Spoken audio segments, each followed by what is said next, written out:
कैसे हो आप लोग। स्वागत है आपका मेरे चैनल देहाती सिस्टर में। आज का क्लास बहुत ही इम्पोर्टेंट होने वाला है क्योंकि आज हम लोग पढ़ने वाले हैं सविनय अवज्ञा आंदोलन जो कि 1930 में हुआ था।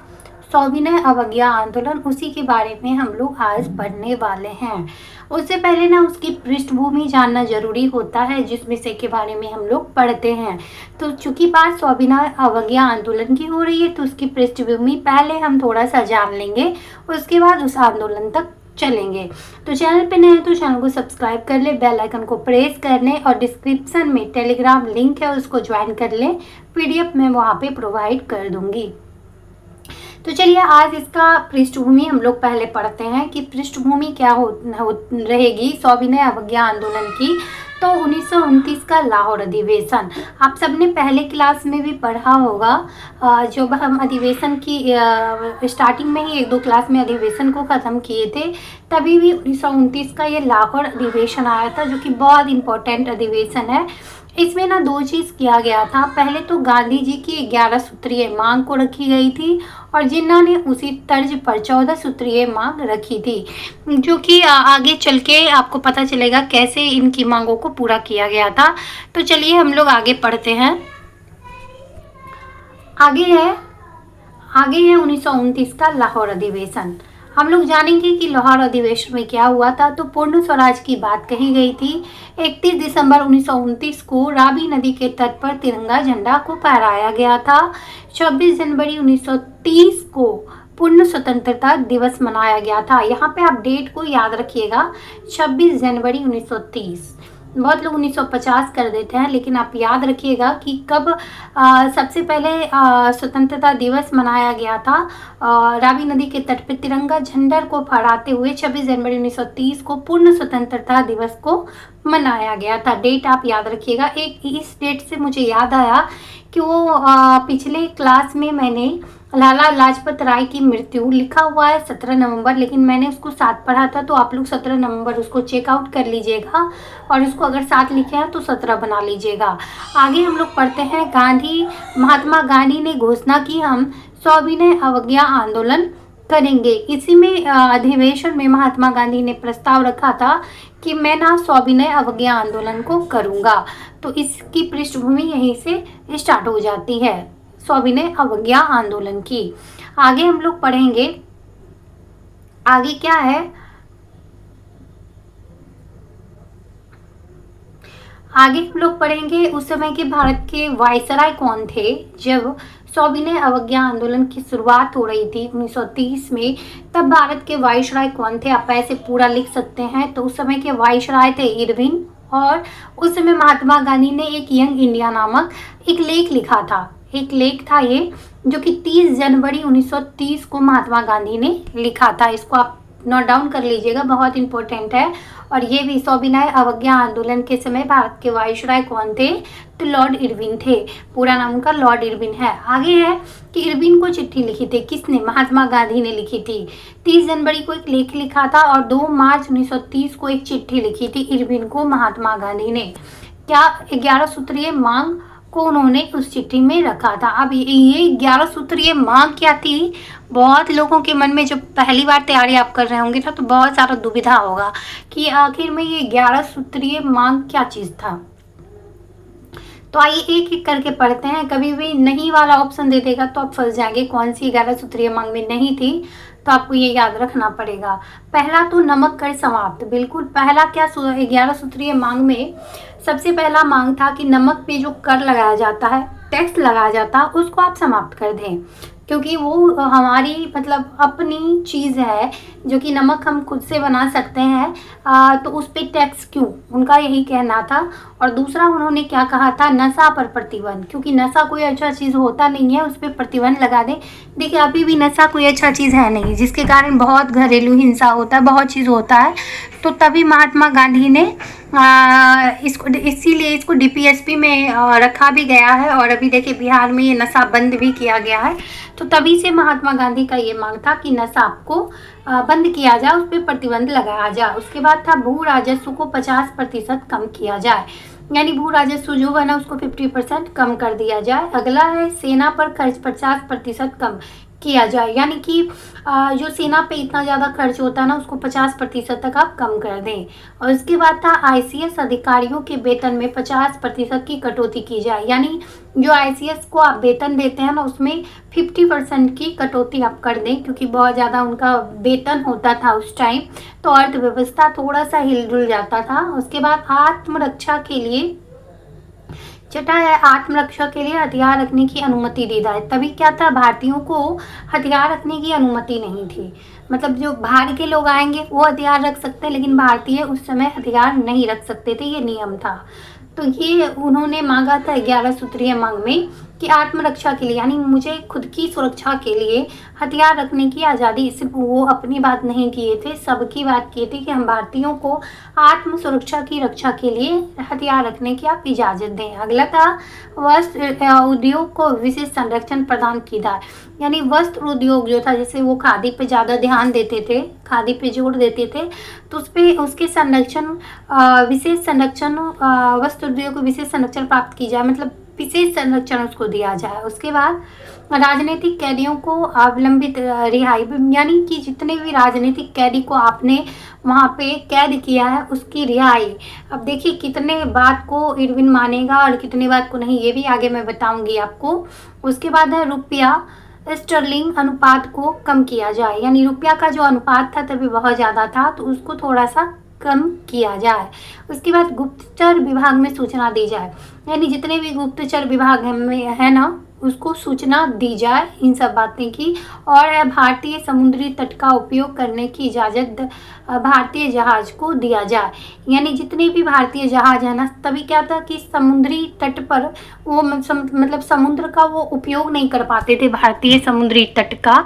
तो इसी का विरोध महात्मा गांधी ने ये 11 सूत्रीय में रखा था कि ये भारतीय हैं वो समुद्री तट का उपयोग करने मतलब कर सके, इसकी इजाज़त आप हमें दें।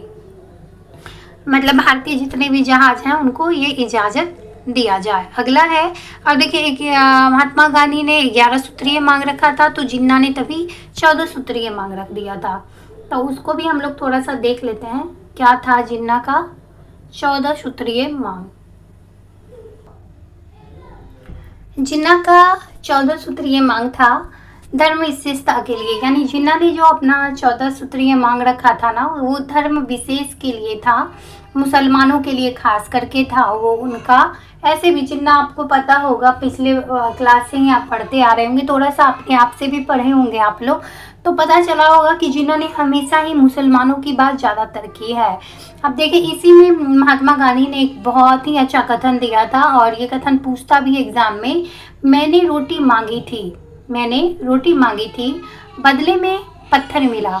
यानी कि महात्मा गांधी ने क्या बोला था कि मैंने रोटी तो मांगी थी लेकिन बदले में मुझे क्या मिला, तो मुझे पत्थर मिला। ये किसका कथन है, तो महात्मा गांधी का है। देखिए कथन वाला को आप इग्नोर मत करिएगा, क्योंकि कथन वाला अक्सर ही एग्जाम में पूछा जाता है बराबर, तो इसको आप याद रखिएगा। आगे हम लोग पढ़ेंगे दांडी यात्रा, क्योंकि आप पढ़े हैं आगे में कि 1930 में ही जब 29 में लाहौर अधिवेशन होता है तभी महात्मा गांधी 11 सूत्रीय मांग रखते हैं। उसमें ये भी मांग एक था कि समुद्री मार्ग में जहाज़ों को थोड़ी सी आज़ादी दी जाए, या फिर नमक बनाने की आज़ादी दी जाए। मतलब हम नमक पर टैक्स क्यों देंगे, कर क्यों देंगे, तो ये पहले से मांग उठ रही थी।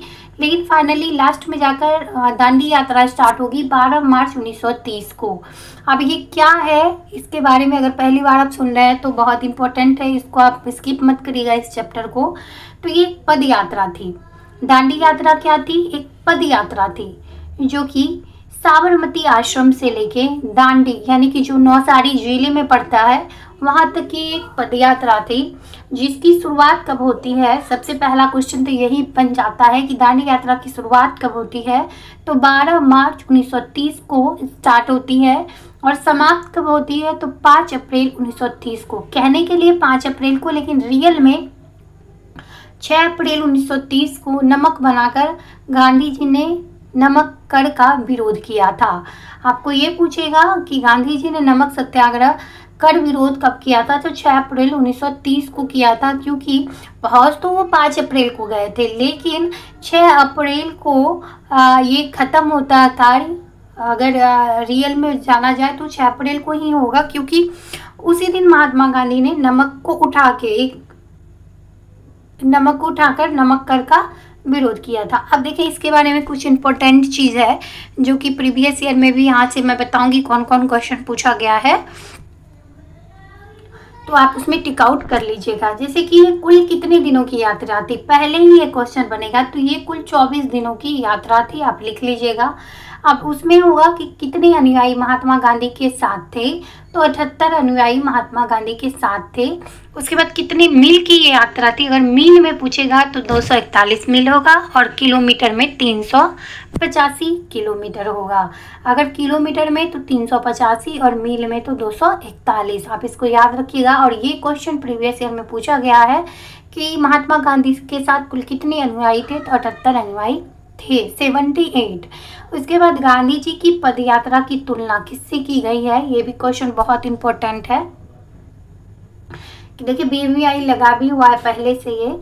तो गांधी जी की पदयात्रा की तुलना सुभाष चंद्र बोस ने नेपोलियन की पेरिस यात्रा और मुसोलिनी की रोम यात्रा से की है। किसने की है, तो सुभाष चंद्र बोस ने की है। किससे की है, तो नेपोलियन की पेरिस यात्रा और मुसोलिनी की रोम यात्रा, आप दोनों ही याद रखिएगा इसको। उसके बाद 6 अप्रैल को संबोधन किया किसने, महात्मा गांधी ने एक भाषण दिया था 6 अप्रैल को, जब नमक उन्होंने उठाकर नमक कानून को तोड़ा था, तो उसी टाइम उन्होंने एक भाषण दिया था। उनके भाषण देने का एक कारण था, उन्होंने सोचा कि अब इतने लोग मेरे साथ हैं जो, तो ज़रूर मैं अगर कुछ बात बोलूँगा तो इन पर ये सब लोग अमल करेंगे, कम से कम इतने लोग एक साथ जुट हुए हैं तो मेरी बातों को सुनेंगे। तो इसलिए उन्होंने एक भाषण दिया था नमक कर का विरोध, उस पर अंग्रेज़ों को असहयोग, मतलब अंग्रेज़ों को आप लोग सहयोग ना करें। असहयोग आंदोलन क्या था, असहयोग मतलब अंग्रेज़ों को हम लोग किसी भी तरह से सहयोग नहीं करेंगे, उसी को असहयोग बोला जाता है। असहयोग आंदोलन का अर्थ यही है कि किसी भी तरह से अंग्रेज को हम लोग सहयोग नहीं करेंगे। उसके बाद उपाधियों का त्याग, जितनी भी उपाधि हमें अंग्रेजों से मिली है तो उन सबका हम लोग क्या करेंगे, उसी लोभ में फंस के तो बहुत लोग कार्य कर रहे थे अंग्रेज के पक्ष में, तो उस सब का उपाधियों का हम लोग क्या करेंगे, तो त्याग कर देंगे। पहला नमक कर का विरोध, उस पर बात की। उसके बाद अंग्रेजों को असहयोग देने की बात की, फिर उपाधियों का त्याग करने की बात की। उसके बाद लास्ट में उन्होंने किया सरकारी स्कूलों और कॉलेजों का बहिष्कार, यानी जितने भी सरकारी स्कूल कॉलेज है सबका बहिष्कार करने की बात कही। आगे चलिए, आगे और भी है पॉइंट, उसको भी हम लोग देखते हैं एक बार। तो देखिए आगे क्या है। सबसे पहले ये तो मैंने अलग से लिखा था, चटगांव शस्त्रागार कब हुआ था, तो 19 अप्रैल 1930 को हुआ। चूँकि 30 के आसपास की घटना थी इसलिए मैंने याद करने के लिए यहाँ लिखा था। उसके बाद है मादक पदार्थों की दुकान के बाहर महिलाओं को शांतिपूर्ण धरना, यानी जितने भी मादक पदार्थ होते, नशीले पेय पदार्थ होते हैं, जो कि पहले भी उन्होंने जिन्ना से ये सारी मांगे की थी 11 सूत्रीय मांग में, सॉरी जिन्ना से मैं बोल रही हूँ, इरविन से मांग की थी उन्होंने 11 सूत्रीय मांग में पत्र के द्वारा। तो उसी बात को इन्होंने यहाँ भी रिपीट किया है कि मादक पदार्थों की दुकान के बाहर महिलाओं को शांतिपूर्ण धरना देने के लिए। उसके बाद सत्य अहिंसा सर्वोपरि होगी, यानी हम लोग जो भी कार्य करेंगे ना वो सत्य और अहिंसा को देखते हुए करेंगे। अब देखिए इसी टाइम पीरियड में जब यहाँ पे नमक सत्याग्रह चल रहा था, तभी ही भारत के अलग अलग क्षेत्र में, बोल सकता है अलग अलग प्रांत में अलग अलग चीज़ों का विरोध हो रहा था। मतलब कह सकते हैं कि उसी विरोध को अलग अलग तरीके से प्रदर्शन किया जा रहा था। जैसे कि बिहार में किस चीज़ का हो रहा था, तो चौकीदारी कर का विरोध किया जा रहा था। MP में क्या किया जा रहा था, तो वन कानून का उल्लंघन किया जा रहा था। गुजरात में क्या किया जा रहा था, कर मत दो, मतलब महात्मा गांधी ने कहा था वो चीज़ किया जा रहा था। उसके बाद पश्चिमोत्तर प्रांत में क्या किया जा रहा था, तो खान, आप सबने पढ़ा होगा, खान अब्दुल गफ्फार खान थे, उन्होंने लाल कुर्ती का विरोध किया था, जिसे हम लोग क्या बोलते हैं, खुदाई खिदमतगार भी बोलते हैं। और उसके बाद मालाबार तट पे क्या किया जा रहा था, तो कालीकट से पैनूर तक को हम लोग मालाबार तट बोलते हैं। तो के केलप्पन और के मालवन वहाँ से विरोध कर रहे थे इस चीज़ का, इस आंदोलन का। अब देखिए यहाँ भी बादशाह खान जो थे वो आंदोलन कर रहे थे खुदाई खिदमतगार का, वही उनको ही बोला जाता है। उसके बाद तमिलनाडु में कौन थे, CR गोपालाचारी थे, जो कि तिरुचनापल्ली से वेदारण्यम तक वो विरोध कर रहे थे। इसी का नमक सत्याग्रह का अलग अलग जगह अलग अलग चीज़ से विरोध हो रहा था, अलग अलग तरीके से हो रहा था। और इसके बाद महात्मा गांधी को गिरफ्तार कर लिया जाता है। महात्मा गांधी क्या हो जाएंगे, गिरफ्तार हो जाएंगे। अभी के समय में कब होंगे, तो 5 मई 1930 को गिरफ्तार हो जाएंगे। उसके बाद गिरफ्तारी के बाद इस आंदोलन को यानी दांडी यात्रा को कौन आगे ले जाएगा, तो सरोजिनी नायडू और हरिलाल दोनों मिलके, हरिलाल महात्मा गांधी के पुत्र थे, उन दोनों ने मिलके इस आंदोलन को आगे ले गए थे। अब देखिए एक क्वेश्चन बार बार एग्जाम में पूछता है कि दांडी यात्रा के समय कौन से पत्रकार महात्मा गांधी के साथ थे। सबसे पहले तो पत्रकार थे वेब मिलर, आप इसको याद रखिएगा। और ये लाठीचार्ज की घटना घटी थी तभी, तो वो किस पत्रिका में प्रकाशित हुई थी, तो न्यू फ्री इंडिया में लाठीचार्ज की घटना छपी थी। तो ये आज का क्लास यहीं पे मैं ख़त्म कर रही हूँ। आई होप आपको ये आज का क्लास बहुत अच्छा लगा होगा। अगर आपको मेरा ये छोटा सा प्रयास अच्छा लगा होगा तो मेरे चैनल को लाइक करिए, शेयर करिए, सब्सक्राइब करिए। और thank you so much video में लास्ट तक बने रहने के लिए। मेरा एक रिक्वेस्ट है, ज़रूर वीडियो को थोड़ा सा शेयर करिए, क्योंकि मैं बना तो देती हूँ वीडियो, क्योंकि मुझे भी काम होता है, लेकिन आप लोग शेयर नहीं करते, तो ज़रूर शेयर करें, ये मेरा हक भी है। और लाइक, बहुत लोग लाइक नहीं करते, मैं देखती हूँ। पहला कमेंट वो करते हैं, क्योंकि मुझे दिखाना होता है कि मैंने आपका पहला वीडियो आपका देखा है, तो आप मुझे खुश मत करें, थोड़ा सा सपोर्ट करें, क्योंकि सपोर्ट अगर आप मुझे कर रहे हैं तो भगवान आपको करते हैं। तो ऐसे किसी से छल मत करें। प्लीज़ लाइक करें, शेयर करें, प्रॉपर सब्सक्राइब करें। Thank you so much video में बने रहने के लिए। एक नए वीडियो के साथ, नई क्लास के साथ आप सबके सामने जल्दी मैं आऊँगी। Thank you so much.